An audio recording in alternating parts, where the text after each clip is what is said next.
Euro football নেদারল্যান্ডসকে হারিয়ে group সেরা হয়ে ইউরো নকআউট পর্বে উঠেছে অস্ট্রিয়া। বার্লিনে মঙ্গলবার অস্ট্রিয়ানদের জয় ৩-২ গোলে।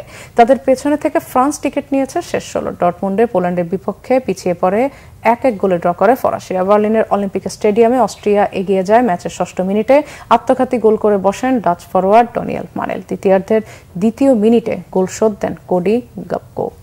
১২ মিনিট পরেই রোমানো স্মিডের গোলে ফের এগিয়ে যায় অস্ট্রিয়া। নেদারল্যান্ডস তৃতীয়বার সমতা ফেরায় ৭৫ মিনিটে বক্সের ভেতর থেকে মেমফিস ডিপাইয়ের চমৎকার ফিনিশিংয়ে, তবে শেষ রক্ষা হয়নি ডাচদের। ৮০ মিনিটে ব্যবধান ৩-২ করে ডাচদের বিপক্ষে ১৯৯০ সালের পর প্রথম জয়ের স্বাদ নেয় অস্ট্রিয়া। গোলদাতা মিডফিল্ডার মার্সেল সাবিৎসার। ডর্টমুন্ডের ডি গ্রুপের অন্য ম্যাচে পোল্যান্ডের বিপক্ষে ৫৬ মিনিটে এগিয়ে যায় ফ্রান্স। অধিনায়ক কিলিয়ান এমবাপ্পে পেনাল্টি থেকে গোলটি করে ইউরোয় গোলের অপেক্ষা ঘোচান।